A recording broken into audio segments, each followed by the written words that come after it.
네, 안녕하세요. 저는 이번 학기 전력경제를 강의할 노재영입니다. 여러분들 방학은 다들 잘 보내셨나요? 아마 코로나 바이러스 때문에 뭐 휴가도 못 가고, 뭐 재밌는 일도 별로 없었을 것 같은데, 안타깝지만 할 수 없죠, 그죠? 저도 휴가는 못 가고, 예, 여름에 학회만 한번 다녀왔습니다. 뭐 어떻게 됐던, 또 이번 학기도 온라인으로 강의를 하게 되었고, 좀 아무래도 좀 부족한 점이 있겠지만 여러분들 예, 이번 강의를 통해서 뭐 많은 지식 얻어 가시기 바랍니다.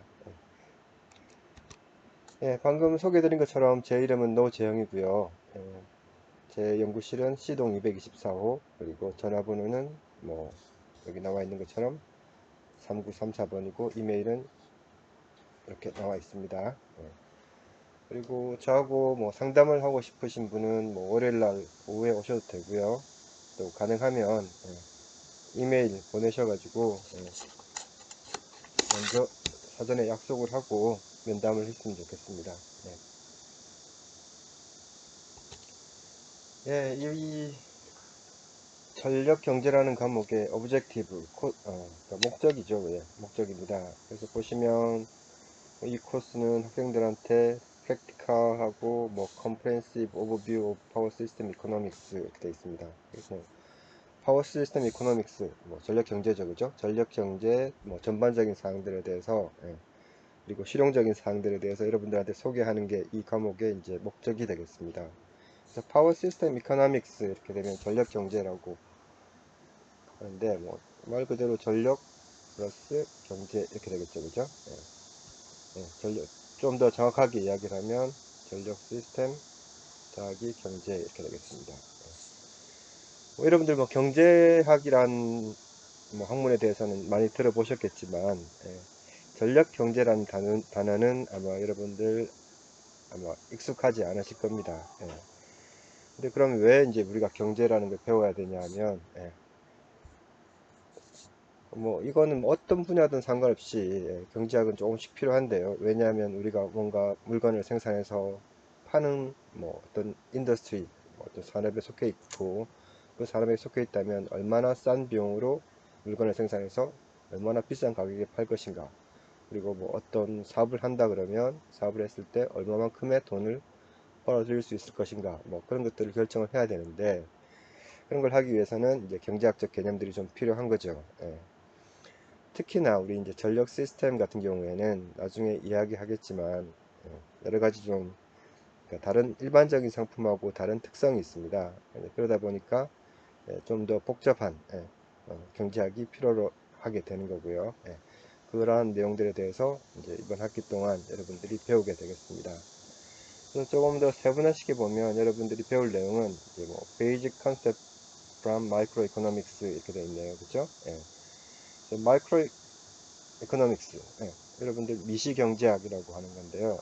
그러니까 미시경제학의 이제 기본적인 개념들, 뭐 다시 말해서 공급과 수요, 그리고 가격의 결정, 이런 개념들에 대해서, 그리고 리스크에 대한 개념, 뭐 이런 것들에 대해서 여러분들이 배우게 될 겁니다. 근데 그런 것들이 왜 필요하냐? 결국은 일렉트리시티 마켓, 전력 시장이라는 것을 이해하기 위해서 이 미시경제학의 기본 개념들이 이제 조금 필요한 겁니다. 그래서 이제 우리 이 전력 경제 과목에서 다룰 이제 주요 토픽들을 보시면 뭐 베이직 파이낸셜 리포트, 기본적인 재무제표, 아마 이건 자세하게 아마 다룰 시간이 없을 것 같은데 이 재무제표라는 건 여러분들 장부라는 거 들어보셨죠, 그죠? 돈이 들어오고 나가는 거를 기록해 놓는 어떤 뭐 기록부, 뭐 쉽게 얘기하면 가계부 같은 거죠, 그죠? 그걸 기업에서도 이제 가계부 같은 걸 작성을 합니다. 대표적인 게 뭐 손익계산서,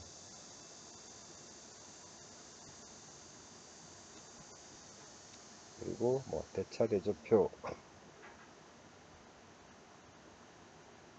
이거 들어보셨나요? 이런 것들이 있습니다. 이런 것들에 대해서 시간이 허락하면 하게 될 거고요. 시간이 허락하지 않으면 넘어갈 수도 있습니다.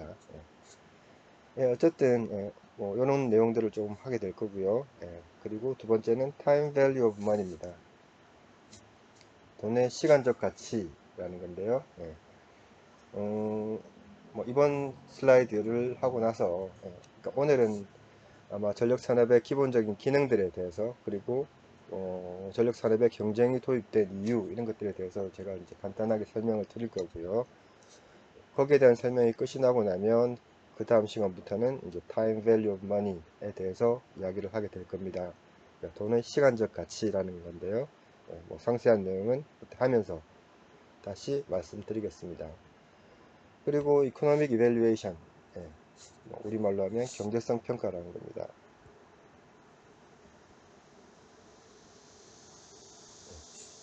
뭐 경제성 평가 여러분들 들어보셨나요? 그러니까 어떤 사업을 할 때 그게 돈이 될지 안 될지, 뭐 위험은 없는지, 그런 것들을 평가하는 것을 우리는 경제성 평가라고 이야기를 합니다. 그리고 이제 electricity market issue, 전력 시장에 관련된 여러 가지 이슈들, 그리고 generation expansion, 그러니까 발전 설비의 확장인데요. 이거는 그러니까 발전 설비를 투자할 때 어떻게 해야 되는가, 어떤 평가를 해야 되는가에 대해서 이제 이야기하는 것들입니다. 그래서 여러분들 이 과목을 배우고 나면 물론 뭐 제일 도움이 되는 부분은 여러분들 혹시 뭐 발전회사라든지 뭐 한전이라든지 뭐 지역난방공사라든지 수자원공사, 뭐 전력거래소, 이런 곳에 취업을 하려고 생각하시는 학생들 같은 경우에는 아마 인터뷰할 때, 면접을 볼 때 아마 많이 도움이 될 것 같고요. 또 그리고 그런 기업들에 취업을 하지 않는다 하더라도 그러니까 이 과목에서 배우는 이 뭐 타임 밸류 오브 마니라든지 이코노믹 이밸류에이션이라든지 이런 토픽들은 여러분들이 앞으로 살아가는 데 있어서 꼭 필요한 상식들입니다. 그래서 앞으로 살아가는 데 있어서도 아마 많은 도움이 될 거라고 저는 생각을 하고 있습니다. 공대에서 여러분들 뭐 경제학을 배우는 기회는 별로 없잖아요, 그죠? 그런 측면에서 좋은 과목이라고 저는 생각을 합니다. 네, 그리고 텍스트북은 여기 나와 있는 것처럼 Fundamental of Power System Economics, 다니엘 커션 교수가 쓰신 책인데요. 아마 이 책이 우리나라에서는 지금 구하기가 힘들 것 같습니다. 과거에는 팔았었는데 뭐 이 책을 사용하는 학교가 거의 없다 보니까 여러분들 아시다시피 이 전력경제라는 학문을 하는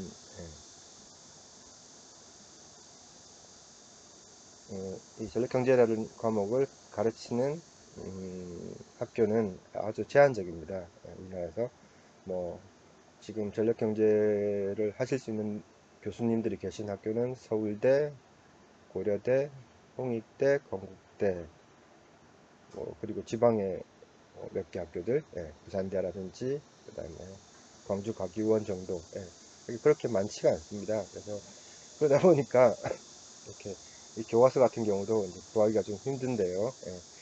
요거는 뭐 도서관에서 빌려서 보시든지 아니면 어디 어둠의 경로를 이용해서 구하시든지, 그건 여러분들이 뭐 알아서 하시면 되겠고요. 정 구하기가 힘들다 그러면 뭐 할 수 없죠.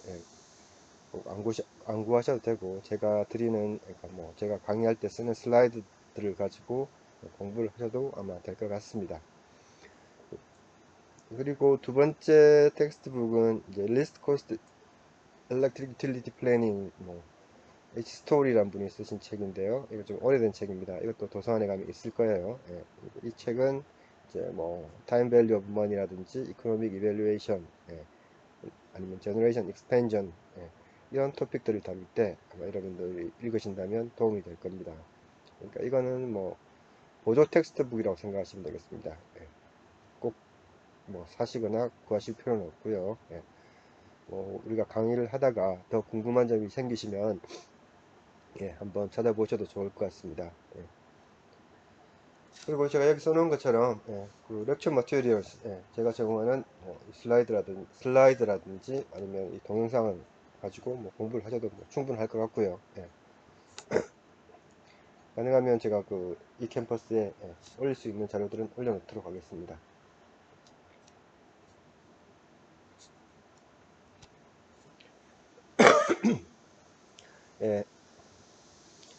예, 평가 방법입니다. 이번 우리 1학기 때는 온라인 수업 같은 경우에는 절대평가를 했었죠. 근데 이번 학기부터는 상대평가입니다. 그래서 상대적으로 여러분들 뭐 1학기 때보다는 좋은 학점을 얻기가 조금 더 어려울 겁니다. 좀 빠듯하죠, 그죠? 아무래도 경쟁을 해야 되니까. 그리고 사실 경쟁이라는 게 우리 지금 전략경제라는 과목하고도 잘 어울리는 단어이기도 합니다. 그래서 뭐 출석 10%, 그리고 중간고사 30%, 뭐 파이널 30%, 50%, 그리고 홈워크 10% 이렇게 되어 있는데요. 참고하시면 되겠고요. 그리고 파이널 프로젝트로 그러니까 마지막 그 기말고사 치기 전까지 프로젝트를 하나 하도록 하겠습니다. 그래서 뭐 비즈니스 프로포절 인 파워 인더스트리 이렇게 되어 있는데요. 그러니까 전력 산업 분야에서 사업 계획서를 하나 써보라는 겁니다. 여러분들이 어떤 새로운 사업을 한다 고 생각을 했을 때 그 사업에 대한 계획서, 이 안에는 당연히 뭐가 들어가야 되겠습니까? 이코노미 이밸루에이션, 아니면 더 나아간다면 뭐 리스크 분석 이런 것들도 들어가 있어줘야 되겠죠. 여기에 대한 더 자세한 내용은 수업을 하면서 조금씩 말씀드리도록 하겠습니다.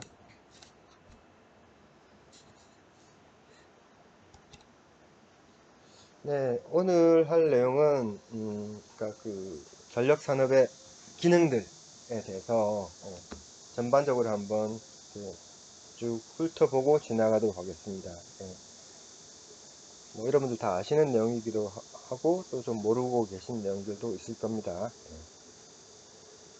그래서 이제 일렉트릭 인더스트리의 펑션들을 이렇게 크게 나눠보면 첫 번째는 제너레이션, 발전이라고 이야기하죠. 그리고 트랜스미션 기능, 성전, 그리고 시스템 오퍼레이션, 교통 운영, 그리고 디스트리뷰션, 배전, 그리고 리테일링 to final customer, 소매라고 이야기합니다. 그리고 wholesale procurement, 도매, 뭐 전력 조달, 우리말로 하면 이렇게 되겠네요. 그죠? 그냥 도매라고 이야기해도 될 것 같습니다. 이렇게 전력산업의 기능들을 나눠볼 수가 있는데요. 전통적으로는 그러니까 이 모든 기능들이 하나의 회사에 통합되어 있었고, 그리고 그에 따른 가격, 전기의 가격을 이야기하는 겁니다. 전력의 가격은 정부가 정하거나 아니면 독립된 규제기관, 독립규제기관,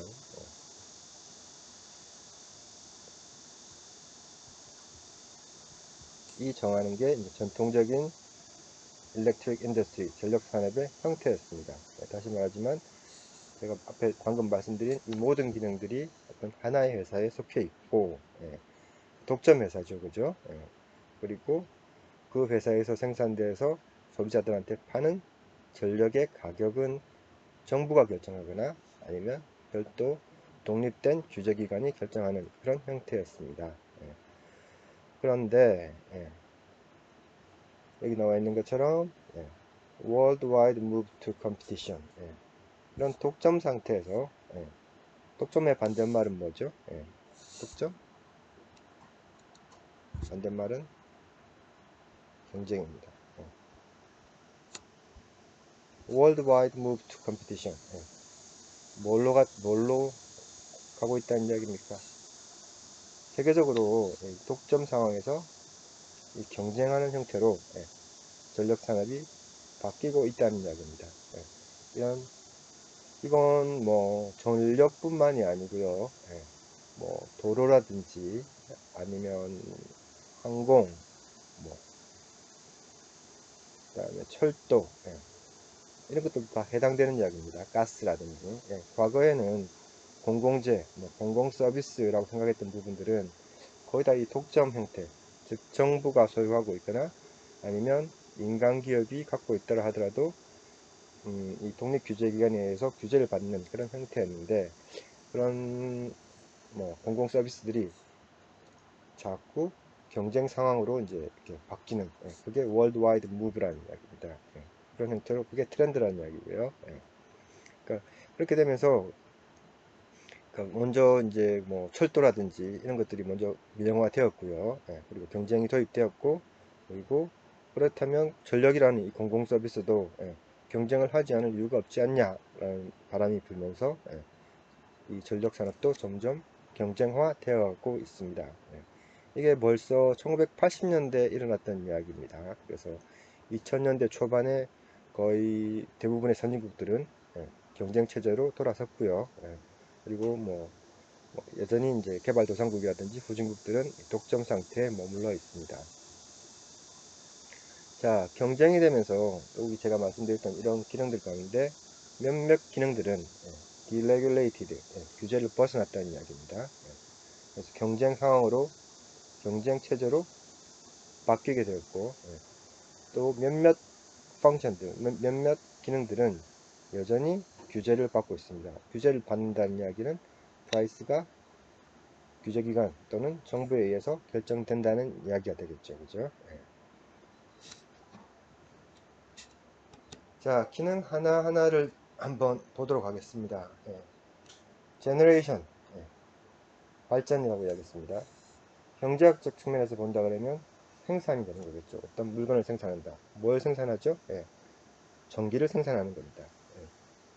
전기를 생산하는 기능, 그걸 우리는 제너레이션, 발전이라고 이야기합니다.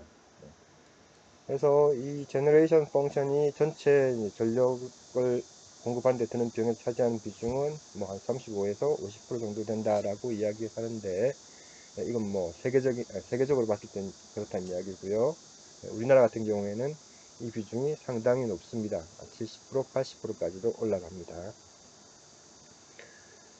그리고 이 제너레이션 펑션의 이제 특징 중에 하나가, 보시면 multiple fuel, 다양한 연료를 사용해서 뭘 생산한다? Exactly the same product, 전기, 전기라는 균질한 상품을 만들어낸다는 겁니다. 다양한 연료를 사용해서. 일반적인 상품 같은 경우에는 여러분들 뭐 여러가지 기술들, 뭐 여러가지 재료들을 사용해서 다양한 상품을 만들어내죠. 그죠? 뭐 대표적인 예로 뭐 휴대폰을 생각을 한다면 어떻습니까? 삼성이 만드는 핸드폰, 뭐 애플이 만드는 핸드폰, LG가 만드는 핸드폰 다 조금씩 틀리죠. 핸드폰이라는 특성은 그러니까 뭐 기본적인 성격은 갖고 있지만 완전히 똑같은 상품은 아닙니다. 그죠? 그런데 이 일렉트릭 인더스트리, 이 전력 산업에서는 exactly the same product입니다. 뭐 LNG를 사용을 하건 우라늄을 사용을 하건 석탄을 사용을 하건 어떤 발전기든 어떤 발전소든 만들어내는 상품은 동일한 품질을 갖는 전기라는 겁니다. 이게 우리 전력 산업의 특징 중에 하나죠. 그죠?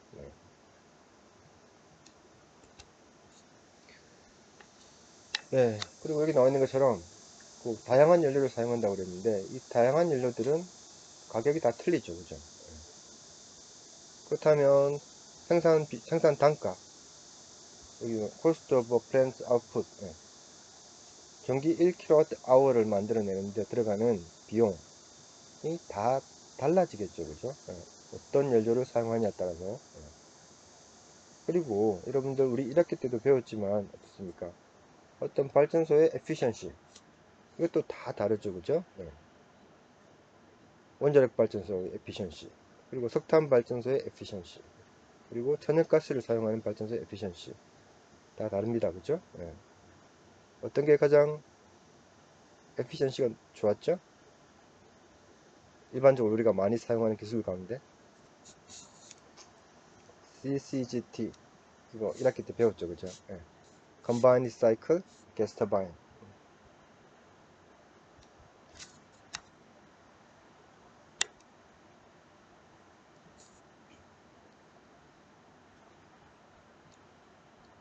이게 어떤 기술이었습니까? 가스터빈. 가스터빈 기술에 대해서 여러분들 배웠습니다. 그죠? 예. 가스를 폭발시켜 가지고 터빈을 바로 돌리는 거죠. 그죠? 그리고 스팀 터바인. 스팀 터바인은 전기 터빈이죠. 그죠? 예. 그러니까 전기를 만들어서 터빈을 돌리는 거. 예. 그래서 가스 터바인하고 스팀 터바인이 결합되어 있는 형태. 예. 그러니까 먼저 가스 터바인을 돌리고 거기서 나오는 배열을 이용해서 스팀을 만들고 다시 터빈을 돌리는 그런 형태. 그걸 우리는 Combined Cycle Gas Turbine이라고 이야기했습니다. 그죠? 예. 이게 효율이 제일 높았었죠. 그죠? 거의 뭐 55%에서 60%까지, 62%까지도 올라갑니다. 예. 그리고 그 다음이 석탄 스팀 터바인이었죠. 그죠? 예. 그게 뭐 40%에서 뭐 45%까지. 예. 그리고 원자력. 원자력도 역시 스팀 터바인이었죠. 예. 그게 효율이 뭐 35에서 38, 38까지도 안 가죠. 35%, 36%, 예. 그 정도. 그러니까 발전소마다 효율이 다 틀립니다. 예. 그렇다는 이야기는 다시 말해서 아까 이야기했던 것처럼 킬로와트 아워를 생산하는데 들어가는 비용이 다 틀린다는 이야기죠. 그죠? 예. 자, 그럼 이 대목에서 생각을 한번 해볼 수 있죠. 예. 야, 그러면 킬로와트 아워 생산하는데 가장 비용이 적게 드는 발전소만 건설하면 되지. 왜 비싼 연료를 사용하는 발전소를 지어야 될까? 라는 의문이 들지 않습니까? 그죠? 예. 그런데 우리가 지금까지 고려한 거는 퓨얼만 고려한 겁니다. 그죠? 예. 연료비만 고려하면 그렇다라는 이야기고요. 우리가 하나 빼먹은 건 뭐가 있습니까? 건설비. 예. 발전소를 짓는 데 들어가는 돈입니다. 예. 이걸 뭐 이건 고정비의 일부죠. 그죠? 예. 고정비는 뭐죠? 예. 전력 생산량에 비례하지 않는 비용을 우린 고정비라고 이야기합니다. 예. 여기에 대해서도 나중에 더 자세하게 다룰 텐데 어쨌든 건설비라는 걸 우리는 고려하지 않았습니다. 자, 그래서 여기 나온 이야기를 보면 the plant that burn fuel less efficiently cost less to build. 자, less efficiently. 그러니까 1kWh 생산하는데 들어가는 비용이 연료 비용이 높다라는 이야기입니다. 그죠? 이런 발전소들은 건설하는데 들어가는 비용이 싸더라라는 이야기입니다. 자, 아까 우리가 천연가스, 우라늄, 석탄 이야기했는데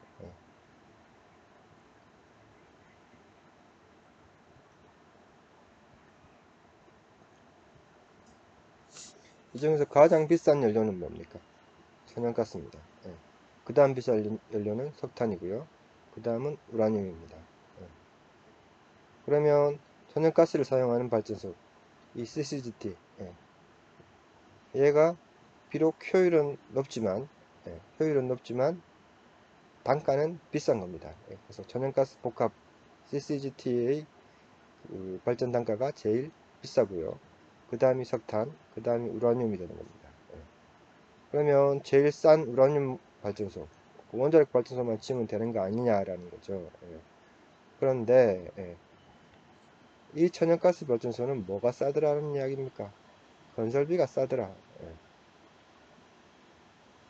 반면에 에피션트한 거, 연료비가 싼 이 우라늄 발전소, 원자력 발전소는 발전소를 짓는데 들어가는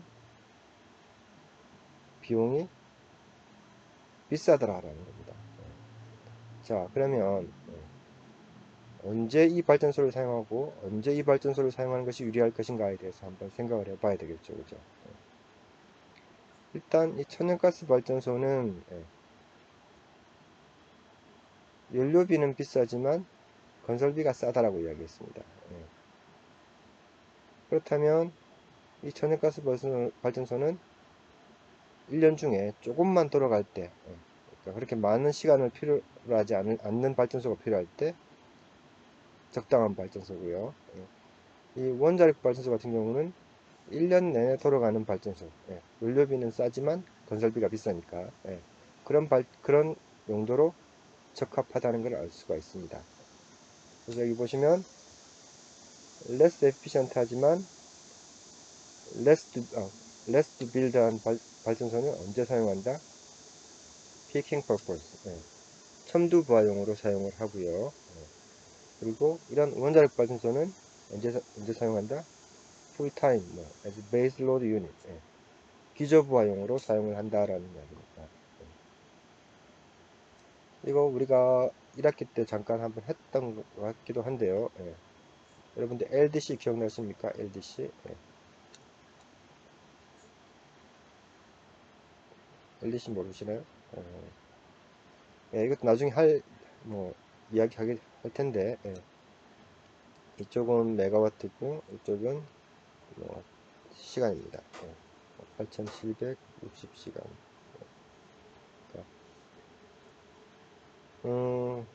로드, 전력 수요를 이야기하는 거예요. 전력 부하. 부하를 1년 동안의 전력 부하를 시간별로 다 구해가지고, 큰 거부터 이렇게 내림차순으로 이렇게 정리를 해 놓은 겁니다. 그리고 그림을 그리면 이렇게 생긴 커브를 하나 만들어낼 수 있겠죠. 이걸 우리는 부하 지속 곡선이라고 이야기를 합니다. 자, 이렇게 부하가 1년 중에 존재한다는 걸 이 그림을 통해서 알 수가 있는 거고요. 이 그림이 의미하는 바는, 자, 이 정도의 부하, 이걸 8000메가와트라 그럴까요? 8000메가와트의 부하는 1년 중에 10시간 동안 지속되더라. 자, 그리고 여기가 7000이라고 한다면 7000메가와트라는 부하는 1년 동안 7000시간 이상 존재하더라. 이 그림을 보고 알 수가 있는 거죠. 그죠? 그런 것들을 나타내는 그림이 이 그림입니다. 그래서 LDC 로드 듀레이션 커브입니다. 우리말로 하면 부하 지속 곡선이라고 하는 건데요. 자, 이 그림을 그려놓고 보면 이 부하를 우리가 발전기를 가지고 채워 나가야 될 거 아니에요. 그죠? 그래서 가장 싼 발전기부터 밑으로 깔게 되는 겁니다. 연료비가 가장 싼 발전소. 그래서 원자력 발전소로 이렇게 채우고, 그 다음에 석탄 발전소를 지어서 채우고, 그 다음에 LNG 복합 발전소, CCGT를 건설해서 채우고, 그러면 이 원자력 발전소는 1년 내내 돌아가는 거고요. 그리고 석탄화력 발전소는 1년 내내 돌아가지는 않습니다. 그죠? 돌아는 가는데 풀 출력으로 다 돌아가는 건 아니죠. 그죠?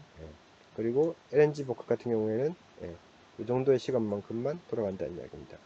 그래서 돌아가는 시간이 짧다. 그럴 때는 건설하는데 싼 발전기를 건설해야 되는 거고요. 연료비가 조금 비싸더라도. 그리고 돌아가는 시간이 길다. 즉 베이스 로드를 담당하기 위해서는 연료비는 건설비가 조금 비싸더라도 연료비가 싼 발전소를 지으면 되는 겁니다. 그렇다 보니까 우리가 다양한 연료를 사용하게 되는 겁니다. 부하가 1년 내내 평탄하다면 LDC를 우리가 그려봤는데 이런 모양이더라. 1년 내내 부하가 일정하더라. 그러면 우리는 가장 싼 발전소, 원자력 발전소 지어가지고 이걸 꽉 채워버리면 되는 겁니다. 그런데 부하 모양이 이렇기 때문에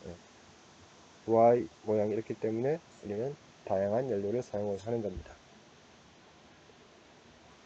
제가 방금 이제 천연가스가 제일 비싸고 석탄, 그 다음 우라늄이라고 이야기를 했는데, 최근에는 이 천연가스하고 석탄 가격이 역전되는 경우도 종종 나오고 있습니다.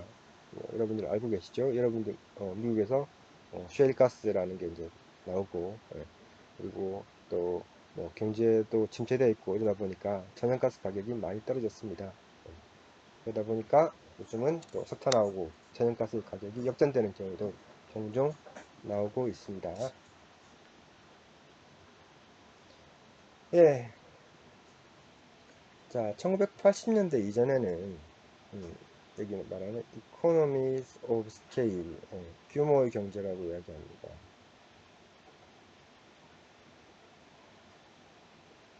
규모의 경제가 뭐냐? 여기 나와 있는 이 내용입니다. The bigger, the more efficient. 발전소의 사이즈가 크면 클수록 더 효율이 좋더라라는 겁니다. 그래서 과거 이제 여러분들 과거 데이터를 한번 보시면 뭐 석탄 화력 발전소도 그렇고 원자력 발전소도 그렇고 뭐 천연가스 복합 화력 발전소도 그렇고 보면 단위기, 그러니까 발전소 하나의 용량이 점점 커지는 걸 아마 볼 수가 있을 겁니다. 80년대 우리나라에서 가장 많이 건설되었던 석탄화력 발전소의 용량은 500메가와트 정도였는데 최근에 건설되고 있는 석탄화력 발전소들은 단위기 용량이 한 1000메가와트 정도 됩니다. 그리고 LNG 복합, 컴바인 사이클 CCGT도 마찬가지입니다. 과거에는 한 250메가와트 정도의 용량을 가졌었는데 최근에 건설되는 것들은 800메가와트, 심지어는 1000메가와트까지도 커지고 있습니다. 왜 이렇게 커지냐? 효율이 더 좋기 때문에 그렇습니다. 효율이 좋기 때문에 사이즈가 점점점 커지는 겁니다. 자, 규모의 경제가 있다라는 이야기, 이거 중요한 이야기입니다. 규모의 경제가 있으면 경쟁이 불가능합니다.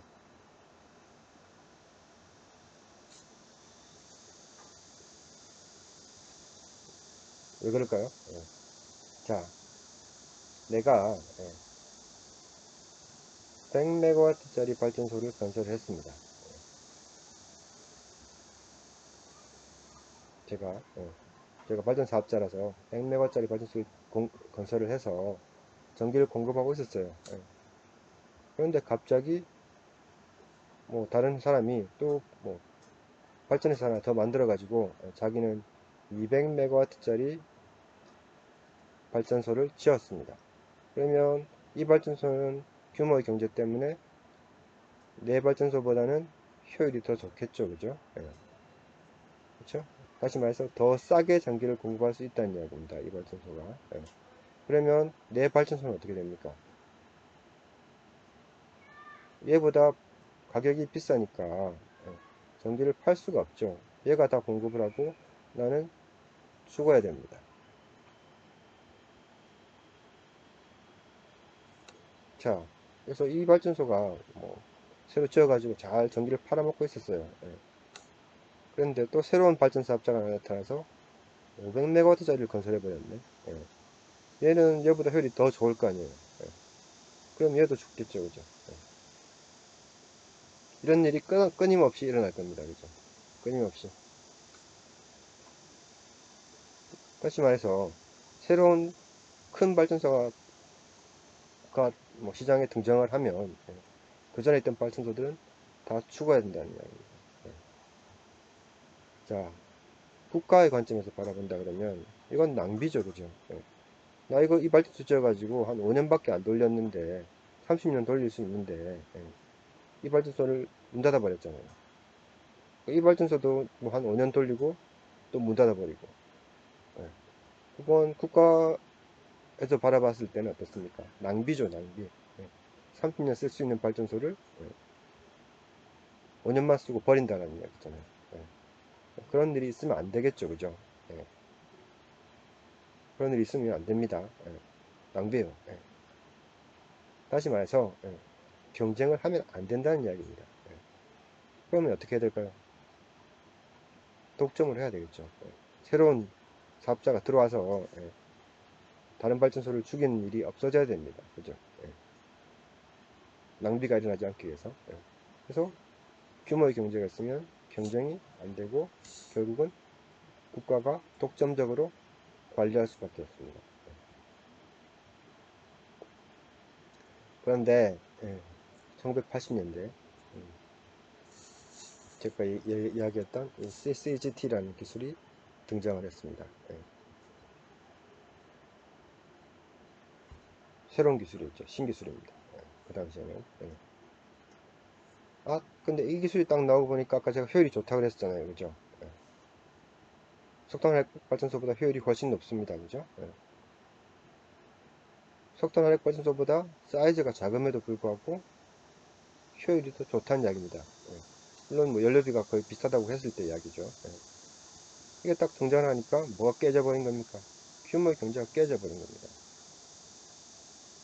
더 작은 발전소도 충분히 경쟁을 할 수 있다는 이야기입니다. 내가 100MW짜리 발전소를 갖고 있는데 누가 50MW짜리 발전소를 들고 들어와도 내 걸 안 죽이고도 싸움이 가능하다는 이야기입니다. 그래서 규모의 경제가 어떻게 됐다? 더 이상 불가피한 게 아니게 됐다. 규모의 경제가 어느 정도는 사라졌다라는 겁니다. 발전 부분에서, 이 제너레이션 쪽에서. 자, 이 제너레이션 쪽에서 규모의 경제가 어느 정도 사라지고 나니까 드디어 경쟁이라는 거를 할 수 있게 된 겁니다. 더 작은 발전소를 지어도 살아남을 수 있다는 이야기입니다. 상대방을 죽이지도 않고도요. 그래서 규모 경제가 사라지면서 competition in generation, 발전 부문에서의 경쟁이 가능해졌다라는 이야기입니다. 규모의 경제가 사라지면서 발전 부문에서의 경쟁이 가능해졌다.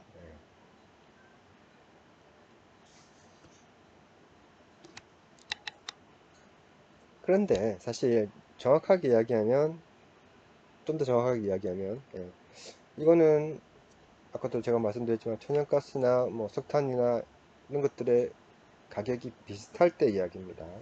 비슷할 때는 발전소, 발전기의 효율만 가지고 경쟁이 되는 거니까. 근데 우리나라 같은 경우에는 뭐 지금은 이제 이게 천연가스랑 석탄이랑 비슷해졌지만 과거에는 이게 엄청나게 비쌌고 얘는 엄청나게 쌌어요. 그죠? 그럴 때는 이 컴바인 사이클이 들었다 해서 얘와 얘가 경쟁을 할 수 있는 상황은 아닙니다. 다시 말해서 우리나라에서는 여전히 뭐가 남아있다? 이코노미 오브 스케일이 남아있는 겁니다. 발전 부분에서. 그러면 경쟁을 하면 안 되겠네요. 그죠? 그런데 나중에 뭐 또 말씀드리겠지만 우리나라는 발전 부문에서 경쟁을 도입을 했습니다. 2001년에. 그러면 왜 이코노미 오브 스케일, 즉 규모의 경제가 있는데 경쟁을 도입했냐라고 하면 할 말이 없죠. 그죠? 자, 그러면 이제 시각을 조금 더 넓혀 봐야 됩니다.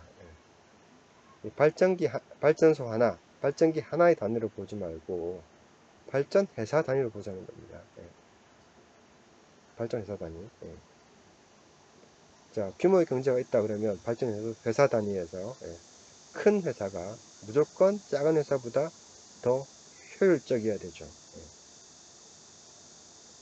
그런데 우리 전력계통의 규모, 전체 규모가 상당히 커지게 되면 이 발전 회사의 단위에서는 규모의 경제가 사라질 수 있다는 겁니다.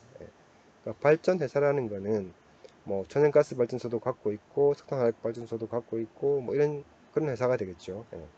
그런 회사들이 사이즈가 좀 작아도 다른 발전 회사하고 경쟁을 할 수 있는 상황이 되었다라는 이야기입니다. 다시 말해서 우리나라 시스템, 우리나라 전력 시스템의 규모가 상당히 커지면서 발전 회사 단위의 규모의 경제는 사라졌다. 아니면 어느 정도는 완화되었다. 라고 이야기할 수 있고요. 그러니까 거기에 따라서 우리나라도 발전 부문에서 경쟁이 가능하다라고 이야기할 수 있었기 때문에 2001년에 발전 부문 경쟁을 도입한 겁니다. 비록 완전한 형태의 경쟁은 아니지만요. 제가 이게 완전한 형태의 경쟁이 아니라고 하는 이유는 이제 우리가 수업을 진행하면서 여러분들이 차차 배우게 될 겁니다.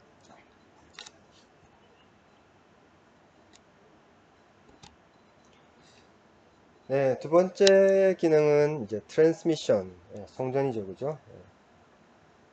송전은 전체 그 전력 공급 비용에 차지하는 비중이 한 5%에서 15% 정도 됩니다. 그래서 그럼 이 송전 기능은 뭘 하는 거냐?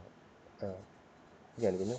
자, 여기 나와 있는 것처럼 자, 뭐 이건 electricity는 전기는 네트워크를 통해서 수송된다라는 이야기입니다. 어떤 네트워크, 뭐 커퍼나 알루미늄으로 만들어진 선을 따라서, 다시 말해서 전력 계통, 송전 계통을 통해서 수송이 이루어진다는 겁니다. 수송. 전기를 수송하는 거죠. 그래서 송전이라는 기능은 다시 말해서 수송하는 기능입니다. 물건을 만드는 것은 제너레이션이고요. 만들어진 물건, 전기를 소비자한테까지, 소비자는 아니군요. 여기서는 변전소까지 수송하는 기능. 그걸 우리는 트랜스미션이라고 이야기합니다.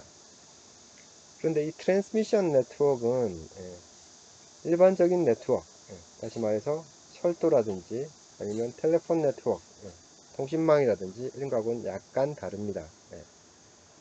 그러니까 레일로드나 텔레폰 네트워크 같은 경우는 스위치 네트워크라고 이야기하는데요. 언제든지 우리가 흐름을 막을 수도 있고, 뭐 아니면 뭐 통과시킬 수도 있고, 이런 식으로 스위치를 켰다 껐다 하면서 그냥 조정할 수 있는 거죠. 그렇죠? 뭐 레일로드나 텔레폰 같은 경우에는. 근데 반면에 이 일렉트리시티, 전기라는 거는 어떻습니까? 여러분들 뭐 회로 이론이나 뭐 전력 시스템 공학, 전력 전선공학, 박종배 교수님이 하시는 그 과목들에서 배웠듯이 어떻습니까?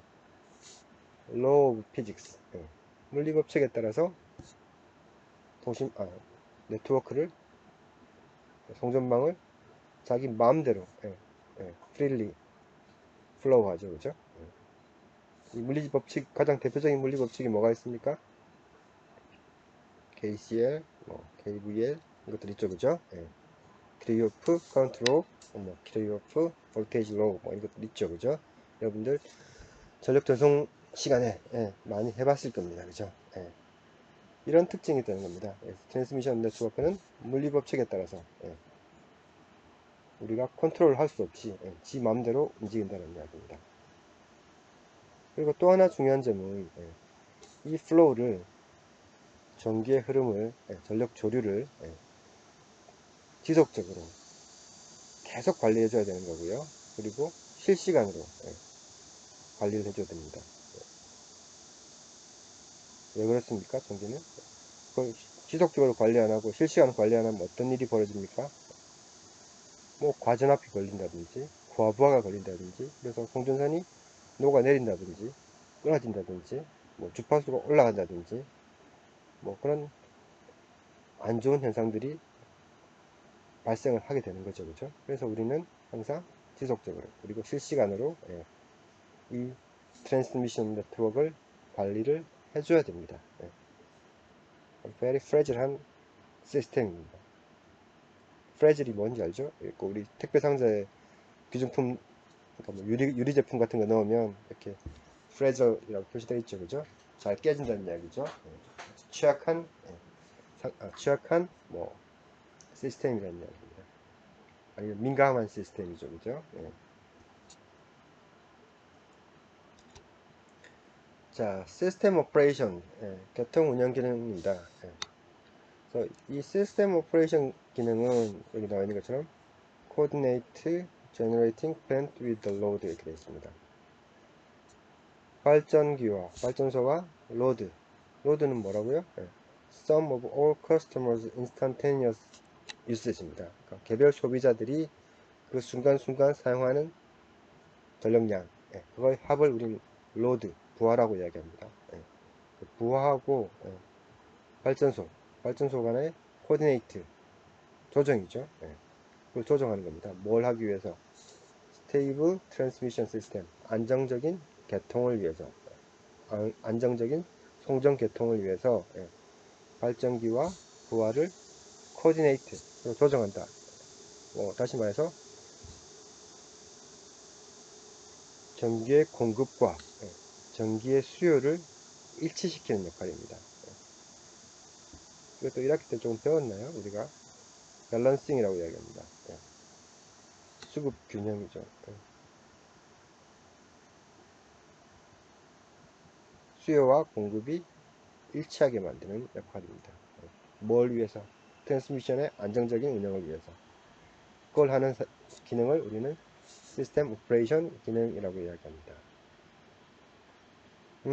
그러면 이 시스템 오퍼레이션이 이제 이 수급 균형이라는 걸 맞춰야 되는데, 그러기 위해서는 이 제너레이팅 플랜트를 컨트롤 할 수도 있고, 로드를 컨트롤 할 수도 있겠죠. 그러니까 수요, 그걸 공급인데, 이걸 맞추기 위해서 얘를 올리거나 내릴 수도 있을 테고, 아니면 수요를 올리거나 내릴 수 있겠죠. 그죠? 그런데 이 발전기는 뭐 기껏 해봐야 뭐 요즘은 재생에너지 발전기 때문에 좀 많아지긴 했지만 150대에서 200대 뭐 그 정도밖에 안 되죠. 그죠? 근데 수요는 어떻습니까? 소비자들이 얼마나 많습니까? 몇만 개는 되겠죠. 몇만 개, 몇천만 개는 되겠죠. 몇천 개? 몇천만 개. 그런 수요가 있을 겁니다. 그죠? 그러면 얘를 컨트롤하는 게 쉽겠습니까? 얘를 컨트롤하는 게 쉽겠습니까? 예, 이 발전소를 컨트롤하는 게 쉽습니다. 그죠? 그래서 여기 그 이야기입니다. Customers usage is not controlled. 이 수요는 개별 소비자들의 전력 사용은 컨트롤하기가 어려우니까 이 시스템 오퍼레이터, 개통 운영자는 개통 운영 기능을 갖고 있는 어떤 사업자를 개통 운영자라고 이야기합니다. 시스템 오퍼레이터. 이 시스템 오퍼레이터는 뭘 컨트롤한다? Generators, 발전기, 공급을 컨트롤하게 되는 겁니다. 그래서 이 시스템 오퍼레이터는 발전소한테 뭘 지시를 합니까? 발전기를 스타트해라. 그리고 스탑해라. 발전기의 기동과 정지를 지시합니다. 오더합니다. 그리고 디스패칭, 급전이라고 이야기하죠. 발전기의 출력을 결정하는 겁니다. 뭐 500MW짜리 발전기가 있다면 400MW로 운전을 해라. 300MW로 운전을 해라. 그런 것들을 급전이라고 이야기합니다.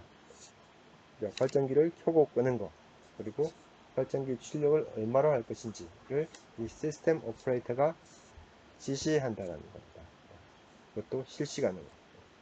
왜? 실시간으로 수요하고 공급이 맞아야 되니까. 그리고 또 시스템 오퍼레이터는 스케줄을 합니다. 사전에 발전소들을 스케줄링 합니다. 이것도 사실은 스타트 앤 스탑에 관련된 이야기입니다. 그리고 여기서 스케줄은 유닛 커미트먼트,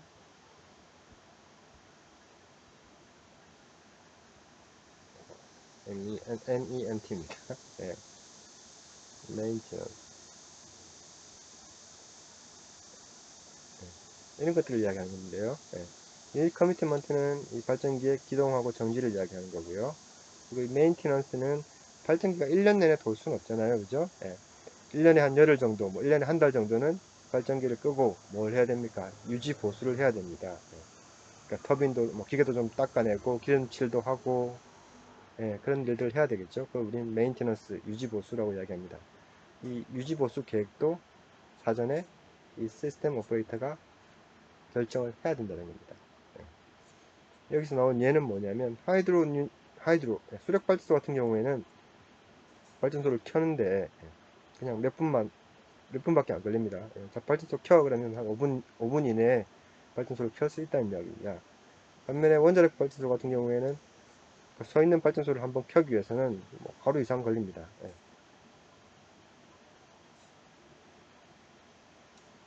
그러니까 이 수요와 공급을 맞춰야 되는데 실시간으로 맞춰야 되는데 원자력 발전소가 켜는데 하루 이상 걸린다 그러면 사전에 미리 준비를 해둬야 되겠죠. 미래의 수요를 예측을 해가지고 공급을 다 맞춰놔야 되겠죠. 그죠? 그래서 그걸 스케줄을 한다고 이야기합니다. 그래서 발전소에 스케줄을 해야 된다. 사전에. 그게 또 하나의 시스템 오퍼레이터의 기능이고요. 사실 이거랑 같은 이야기죠. 스타트 앤 스탑. 여기서는 사실은 메인테넌스를 포함하는 겁니다. 자, 또 하나의 기능은 hold plant in reserve입니다. 예비력이죠. 예비력. 전기는 수요하고 공급이 항상 일치해야 된다고 이야기했습니다. 근데 이 수요라는 게 우리가 예측을 해서 예측을 한다고 해도 항상 맞는 게 아니죠, 그죠? 내일 전력 수요를 뭐 1000메가와트라고 예측을 했는데 갑자기 날씨가 기온이 확 올라갔어요. 그럼 수요가 팍 증가할 거 아니에요, 그죠? 그리고 또 우리가 뭐 수요 예측은 맞았는데 내가 공급하기로 되어 있던 발전기 하나가 그냥 고장이 날 수도 있겠죠, 그죠? 그런 상황에서도 수요와 공급은 맞아야 됩니다. 이렇게 수요하고 공급을 맞추기 위해서는 뭐가 필요하겠습니까? 예비 발전소가 필요한 겁니다. 사전에 준비되어 있는 발전소. 운전을 하고 있지 않지만 대기하고 있는 발전소가 필요하다는 겁니다. 수요가 갑자기 올라가면 이 대기하고 있던 발전소를 켜서 수요하고 공급을 맞춰야 될 것이고요. 마찬가지로 발전소 하나가 고장이 났다. 그러면 이 대기하고 있던 발전소를 켜서 수요하고 공급을 맞춰야 되겠죠. 그죠? 그걸 예비력이라고 이야기합니다. 그럼 이 예비력을 얼마만큼 가져갈 것인가? 이것도 역시 시스템 오퍼레이터가 결정해야 될 문제라는 겁니다. 그래서 이런 서비스들을 우리는 엔실러리 서비스, 그러니까 예비력을 제공하는 서비스, 또는 뭐 우리가 이야기는 안 했지만 무효 전력도 필요하겠죠, 그죠? 전력 개통을, 그러니까 송전 개통을 안정적으로 운영하기 위해서는 무효 전력도 충분히 공급돼야 되니까 무효 전력을 제공한다든지 예비력을 제공한다든지 아니면 뭐 블랙아웃이라 그래서 발전기가 전부가 다 꺼지고 나면 정전이 나서 이제 다시 발전기를 그러니까 돌려야 되잖아요. 켜야 되잖아요. 근데 발전소를 켜기 위해서는 또 전기가 필요합니다. 그죠? 그래서 완전히 다 꺼진 상태에서 발전소를 켤 방법이 없습니다. 그죠? 근데 전기가 필요 없이 전기가 없이도 우리가 기동할 수 있는 발전소는 뭐 이런 발전소들이 되겠죠. 하이드로, 수력 같은 경우, 아니면 배터리라든지 이런 것들은 전기가 없이도 뭐 전기를 생산할 수 있습니다. 전기 생산을 개시할 수 있습니다. 그러니까 그런 서비스들을 다 포함해서 우리는 엔실러리 서비스라고 이야기합니다. 네, 오늘은 여기까지 이야기하고요. 다음 시간에 이제 나머지 그 디스트리뷰션, 그다음에 리테일, 홀세일 이런 것들에 대해서 또 이야기를 하도록 하겠습니다. 네, 수고하셨습니다.